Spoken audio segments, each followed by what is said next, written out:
It was the day no mother should ever face, the day Princess Diana ordered a secret DNA test for her son, Prince Harry.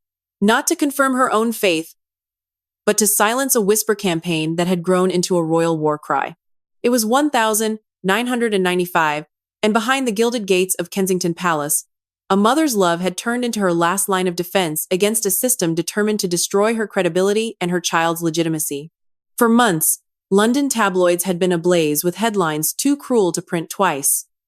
Red-haired Harry, the question the palace won't answer.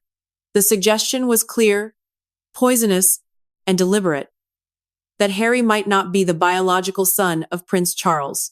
The rumor wasn't born in a dark pub or gossip column. It was seeded and spread by palace-friendly media, sanctioned by courtiers, and quietly tolerated by Charles himself. At the center of this storm stood Diana, the woman the world adored but the institution despised. In the public eye, she was radiant, compassionate, and free-spirited. Behind closed doors, she was cornered, accused of infidelity, painted unstable, and forced to fight for the dignity of her son. Her supposed crime was emotional honesty. Her punishment, a smear campaign designed to strip her of moral authority before the divorce became official. The rumors had begun months earlier, after Charles's camp had realized that Diana still commanded public affection even as their marriage collapsed. To neutralize her, the courtiers began leaking stories about her fragile mind, her obsession with public sympathy, and then, most devastatingly, about Harry. He looks nothing like his father. One royal correspondent sneered on national television. That hair, that laugh, he's not a Windsor. Diana tried to ignore it, but the damage was swift and merciless.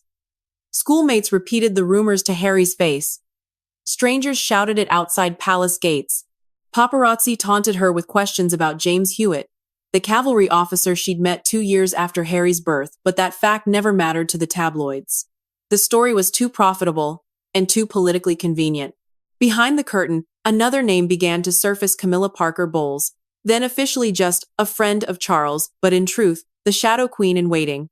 Sources later confirmed that Camilla's inner circle had quietly encouraged journalists to keep the Hewitt angle alive. The purpose was cruel, but strategic. If Diana could be discredited as an unfaithful wife, Charles would appear the wronged husband, paving the way for his future marriage to Camilla. What the public didn't know was how deeply the accusations had wounded Harry. 11 years old at the time, he had begun asking his mother why people said he wasn't royal. Diana, desperate to protect him, tried reassurance, distraction, even humor. But when an anonymous letter arrived at the palace warning, "They know the truth. Get the test before they use it against you," she realized silence was no longer protection, it was surrender. Patrick Jeffson, her former private secretary, later described her mood as terrified but resolute. She knew she was walking into a trap. If she ordered the DNA test, palace officials could label her paranoid. If she refused, the rumors would thrive. The monarchy had engineered a perfect double bind, one that only a mother's instinct could escape. Late one evening, Diana met her trusted physician, Dr. Sarah Mitchell, in Chelsea. There would be no royal doctors, no official labs, no traceable paper trail. The samples were sent to a private facility in Switzerland. Even there, the staff were instructed not to use names, only coded initials: Subject A and Subject B. 2 weeks later, the results arrived in a sealed envelope. Alone in her study, Diana opened it with trembling hands. The document was clinical, emotionless. Probability of paternity: 99.9%. Subject B is confirmed as the biological father of Subject A.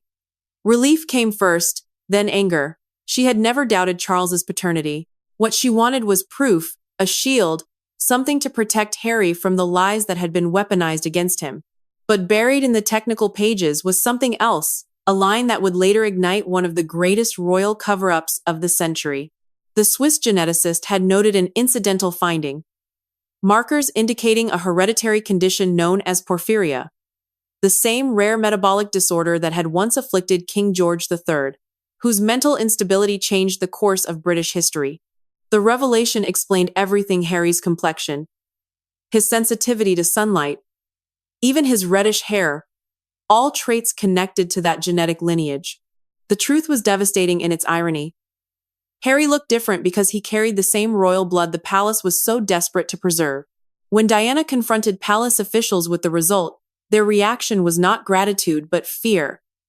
The royal physicians, led by Dr.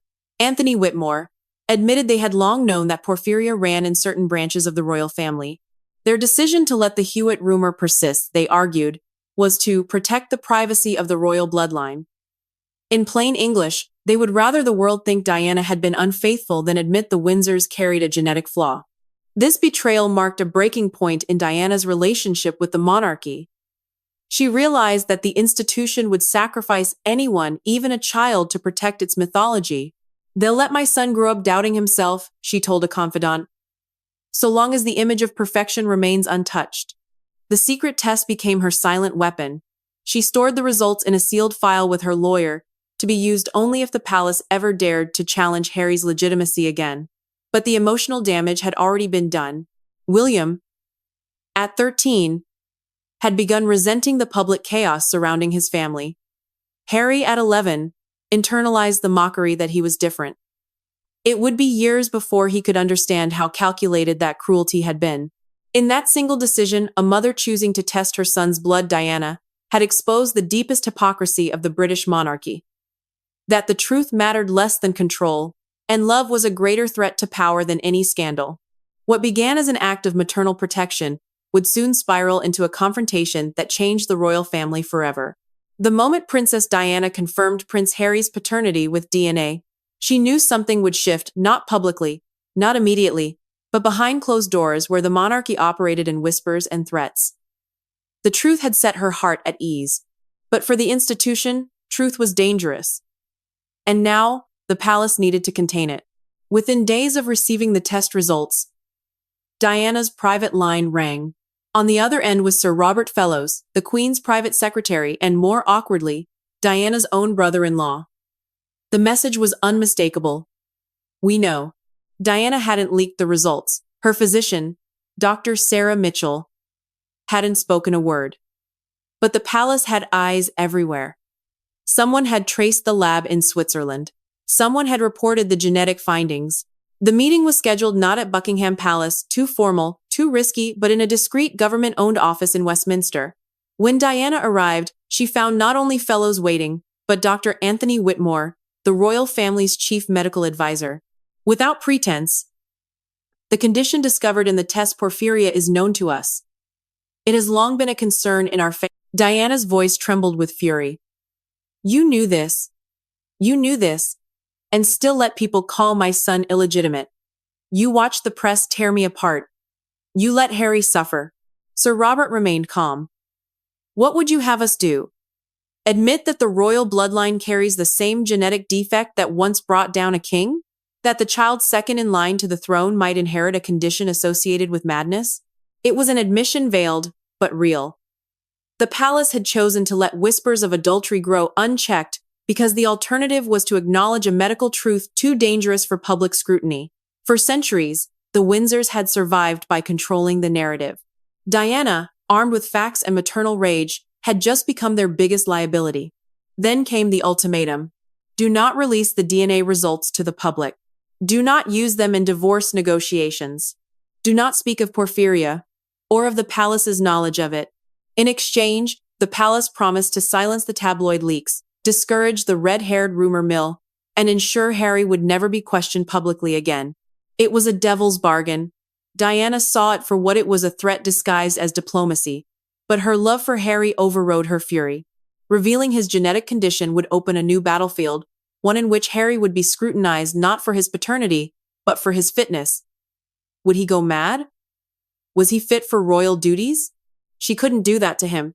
And so, Diana agreed with conditions. The DNA results would remain sealed, but stored with her legal team. If the palace ever weaponized Harry's paternity again, she would release the test and the evidence that the palace had knowingly suppressed the truth. For the next several months, the media tone shifted. The most vicious rumors disappeared. Royal correspondents changed their tune. Whispers about Diana's instability were replaced with carefully orchestrated praise for Charles's restraint in the divorce. But inside the palace, the mood turned cold. Charles, reportedly humiliated by the necessity of a DNA test, grew more distant. William, ever observant, noticed the frost and began to internalize his own guilt that he looked like a Windsor, that he wasn't mocked like Harry, and that somehow he must play peacekeeper between his warring parents. Harry, despite his mother's assurances, became more withdrawn.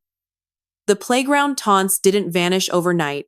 Years later, in interviews, he would allude to the pain of being called the spare, of hearing that he wasn't a real prince. He never mentioned Porphyria. He likely never knew, but the emotional bruise remained. Diana bore the cost in silence.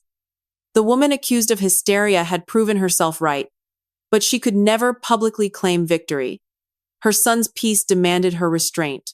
Still, her allies noticed something had changed. She no longer flinched when tabloids printed lies. She no longer begged palace officials for support. The DNA test had given her power, quiet, conditional, buried but power nonetheless. And the palace knew it. As Princess Diana quietly sealed away the truth DNA results proving Harry's legitimacy and genetic findings exposing a royal medical secret, another force was beginning to stir within the palace. Camilla Parker Bowles. Though still unacknowledged officially, Camilla's presence was no longer a whisper in Charles's life. She was his constant companion, his emotional confidant, and increasingly, his strategic partner. To many within the royal circle, Camilla was more than the other woman. She was becoming the architect behind Charles's emotional detachment from Diana and, arguably, from his own children. The day Diana ordered the DNA test was the day Camilla knew she had to act. A maternal act of protection by the people's princess had unintentionally revealed something far more threatening than any scandal. Diana was still capable of controlling the narrative, and in a battle for public perception and future legitimacy, that made her dangerous. Camilla, working through a tightly knit group of friends and journalists, began reshaping the public tone around Charles's suffering. Stories emerged subtly, casting Charles as a man humiliated not by his own coldness or infidelity, but by a paranoid, media-hungry wife who had dared to question his son's bloodline. The hypocrisy was stunning, but the messaging worked. Conservative newspapers printed phrases like, "Diana's desperation," and "testing royal paternity, has she gone too far?" Behind closed doors, Camilla was reportedly furious that Diana's legal team now held power over the palace. She feared correctly that if Diana ever released the DNA results and the Porphyria findings, it would shatter Charles's credibility, not because of the adultery rumors, but because the crown itself would appear genetically unstable. Worse, it would demonstrate that Diana had been right all along about Harry, about Charles's emotional abandonment, and about the hypocrisy embedded in royal life. Charles, meanwhile, sank into passive complicity. He refused to confront the rumors publicly. He did not visit Diana to speak of the test. He did not reassure his sons. At a palace meeting days after Diana's agreement to silence, a senior aide reportedly asked Charles, "Shall we thank her for not releasing it?" Charles's response was muted. "It's done. Leave it alone." But it wasn't done not for William and Harry. William, then 13, had begun to understand the cold calculations behind royal life. He had watched his mother cry behind doors. He had overheard conversations between staff, and now, for the first time, he saw his father choose silence over truth. His relationship with Charles changed permanently after that. Where once he had been eager to please, William became guarded, loyal only to his mother and increasingly critical of the environment Camilla represented. For Harry, the fallout was more personal. He felt different, and now he knew that difference had been questioned by the very institution meant to protect him. Diana, in her wisdom, never told him about the Porphyria, but Harry, sensitive and perceptive, could feel the tension. At school, boys mimicked headlines. At home, whispers followed him down corridors. He asked fewer questions. He stopped smiling in photographs. Diana noticed, and she blamed Charles. One evening, according to Diana's bodyguard at the time, she confronted Charles in a hallway at Kensington Palace. The words were icy. "You let them say he wasn't yours. You let Camilla's friends print it. You let them humiliate me, and now Harry walks with shame on his shoulders. You call yourself his father?" Charles didn't respond. Camilla, of course, benefited most from the emotional wreckage. With Diana's public image under attack, Charles increasingly leaned on Camilla for support. She comforted him with the illusion of righteousness. "You were the victim, not her," she questioned your child. "She brought this on herself." That private framing allowed Charles to justify not defending Diana, and by extension, not defending his own son to preserve his own reputation. It was the final fracture in Diana and Charles's already broken marriage. The divorce, still under negotiation, now had a darker undertone, not just a personal separation, but an institutional betrayal. Diana began insisting on clauses protecting her children from specific press attacks. She demanded legal wording that shielded their names from being exploited by palace staff. Her legal team expanded their scope. She no longer trusted anyone inside the firm. Yet, despite everything, Diana kept the secret. She didn't release the DNA test. She didn't expose Porphyria. Because, even in betrayal, her first instinct was protection, not revenge. But the emotional cost was rising. William, caught between duty and love, began to internalize the duality. He was the heir expected to stand beside Charles, attend functions, learn protocols, but in his heart, he sided with his mother. He saw the pain Harry carried and knew it could have been avoided. Harry, meanwhile, began to drift first emotionally, then physically. He retreated into quieter hobbies, leaned on his nannies and protection officers for stability, and grew skeptical of titles, uniforms, and the weight of Windsor expectations. The paternity smear, orchestrated in whispers and press leaks, had accomplished its true aim. Not to prove anything, but to destabilize a child and isolate a mother. Camilla had avoided public confrontation, Charles had avoided responsibility, and the palace had avoided accountability. Diana, however, had not avoided the truth. She had faced it, documented it, and held it quietly in her hands, a sealed envelope that proved her son's legitimacy and the palace's cowardice. That envelope would remain locked away, but its existence would shape every move Diana made in the months to come and cast a long, burning shadow over the future of the monarchy. By early 1996, as the divorce negotiations between Princess Diana and Prince Charles escalated behind palace walls, Diana possessed something no one else in the entire royal institution had: leverage. Not born of status or titles, but from truth. Tucked away in a secure cabinet within her lawyer's office was a sealed file containing irrefutable DNA results that proved Prince Charles was the biological father of Prince Harry, and the accompanying discovery of a rare hereditary condition, porphyria. On the surface, Diana appeared compliant. The public saw a mother focused on her sons, a princess retreating gracefully from royal duties. But in reality, she had begun outmaneuvering one of the most powerful institutions in the world. The sealed file became her silent shield, her last form of protection in a palace determined to erase her influence. Her solicitor, Anthony Reeves, had strict instructions. "If they ever use Harry's name to weaken my legal position, if they even hint that he might not be Charles's son, you hand them that file. You take it to the press. You take it to court. You burn the narrative down." It wasn't revenge, it was strategy. Diana knew what she was up against. A monarchy with centuries of experience in self-preservation, now allied with Camilla's calculated manipulation and Charles's cold detachment. This was no longer about a marriage ending. It was about power, legacy, and control of the future, especially the future of her sons.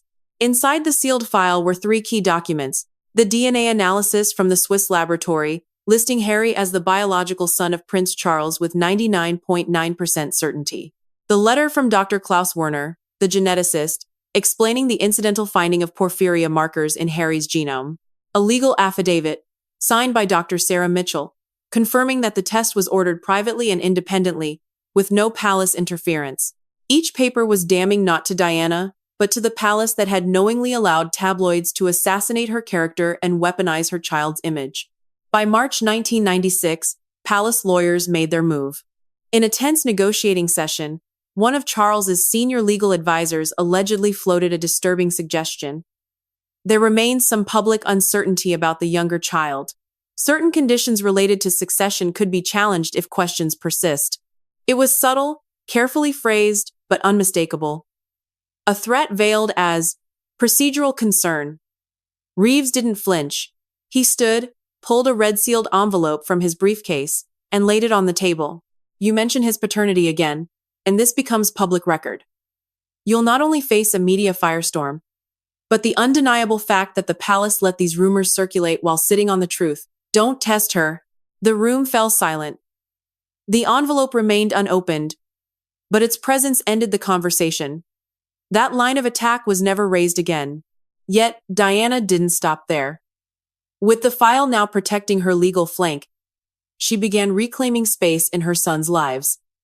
On her terms, she petitioned for a change in the visitation schedule, citing Harry's emotional distress and William's growing anxiety around media appearances. She requested psychological counseling for both children, paid for privately. She began orchestrating quiet exits from joint engagements, insisting that Harry no longer attend events where photographers might bait him with cruel questions. And all the while, Camilla loomed, increasingly emboldened, no longer just the mistress, she was now the future. Charles began pushing for public acknowledgement of their relationship. Palace aides began introducing Camilla in private settings as a legitimate companion. Diana, disgusted, refused to acknowledge her presence during official transitions. She once told a confidant, "They want to erase me while my sons still call me mummy. They forget I'm not the spare part. I'm the engine that still runs this family." Privately, the Queen remained aloof. Publicly neutral, she neither condemned nor defended Diana, but allowed the palace machine to protect Charles and accommodate Camilla. This institutional ambivalence only hardened Diana's resolve. She began consulting with media contacts, granting carefully timed interviews, never revealing the DNA test, but making pointed remarks about how truth always finds a way out. For William, the divorce became a daily lesson in royal silence. At age 14, he had already learned that truth was negotiable, that love was conditional, and that public image mattered more than private wounds. His once simple understanding of monarchy had become a moral maze. A father he couldn't admire, a stepmother he couldn't respect, and a mother he couldn't protect. Harry, now 12, showed signs of rebellion. He acted out in class. He avoided public outings. Diana noticed he flinched every time someone commented on his red hair. He had never been told about the test or the disease, but he understood the pain of being called illegitimate. Diana responded with the only thing she could offer: certainty. One evening, she sat beside Harry's bed and said, "You're mine, and you are your father's son. Never let the world tell you otherwise." He nodded, unsure. But she squeezed his hand tighter. In private letters to close friends, Diana confessed her fear that the palace would one day erase her legacy entirely. "They will try to make me small, but Harry and William will remember who fought for them. That is enough." By the summer of 1996, the divorce settlement was finalized. Diana was stripped of the title Her Royal Highness, but retained the title of Princess of Wales. She lost her place in the royal hierarchy, but she had secured something far greater: the safety of her sons and a locked cabinet containing the truth. The sealed file was never used again during Diana's lifetime, but it remained where she left it, quiet, powerful, and waiting. The ink had dried on the divorce papers, but the fallout was just beginning. For William and Harry, their parents' bitter split and the quiet war waged behind closed doors left scars far deeper than the tabloids could ever print. The sealed DNA file remained hidden, never released to the public, but its existence cast a long, invisible shadow over the lives of both boys. Though Diana had protected them from the worst of it, ensuring the test remained a secret, safeguarding Harry's medical privacy, and confronting every insinuation with silent strength, she couldn't protect them from the emotional inheritance left behind. They had watched their mother fight for their names. They had seen their father retreat into indifference. And they had felt the weight of a monarchy that saw them more as heirs than as children. William, ever the observer, buried his turmoil under composure. At 14, he began emulating his mother's emotional intelligence, but internalized his pain. Friends and staff would later say he took on the role of protector, especially of Harry, shielding him from press questions, intervening when schoolmates mocked his appearance, and even avoiding topics about Camilla altogether. He never asked about the DNA test. Perhaps he didn't know, or perhaps he didn't want to know. But he understood the stakes. The moment you speak truth in the royal family, you become its enemy. Harry, meanwhile, grew up with questions no child should have to consider. Why do people say I don't belong? Why do they laugh at my hair? Why does dad never say anything when it happens? Diana had given him the truth verbally, emotionally, quietly. But her truth came at a cost. The louder she defended him, the more vicious the attacks. The more she shielded him, the more the press twisted her motives. When Diana died in August 1997, everything collapsed. William was 15. Harry, only 12. The woman who had kept the lies at bay, who had held the palace to account without ever breaking her promise, was gone. And with her, the protective force that had kept the rumors from reigniting. In the days following her death, palace staff scrambled to regain control. Advisors debated whether to quietly retrieve Diana's personal legal files, including the sealed envelope. But her solicitor, Anthony Reeves, had anticipated this. The file had been moved days earlier to an independent legal trust. It would remain untouched, sealed, secure, and protected under Diana's name. Harry's grief after her death was volcanic. Unprocessed, unspoken, and politicized by the media, his anger simmered for years. Though he never addressed the paternity rumors directly, he knew their origin, and he knew the palace had done nothing to stop them. In interviews years later, he would speak of being abandoned emotionally and treated like a problem to manage, not a person to love. William tried to hold the family together. He resumed royal duties, made public appearances, and defended the monarchy's image. But privately, he distrusted the institution more than ever. In letters found after Diana's death, William wrote to a close friend, "They'll never understand what it cost her to stay silent. I only hope we never forget who protected us when it mattered." As Camilla began to be seen more publicly alongside Charles, then accepted into the family officially, Harry and William responded differently. William maintained civility. He accepted the public narrative for the sake of duty, but refused to let Camilla ever replace the mother who had been silenced to make room for her. Harry, on the other hand, resisted entirely. His discomfort was visible, his tension palpable. He knew what the public didn't, that Camilla had benefited from, and perhaps encouraged the rumors that had nearly destroyed him. The sealed file remained unopened. Neither brother spoke of it, but its presence lingered, like a ghost tethered to every family photograph, every public wave, every silent look exchanged during official appearances. The truth had been protected, but the wound remained. For the world, the story of Diana, Charles, and Camilla was one of scandal and tabloid drama. But for William and Harry, it was a story of silence, sacrifice, and survival, a story where love was weaponized, truth was buried, and their mother stood alone, armed only with paper, blood, and love. Years passed. The monarchy endured, reinvented itself, and rebranded Camilla. She became Duchess of Cornwall. Then, quietly, Queen Consort.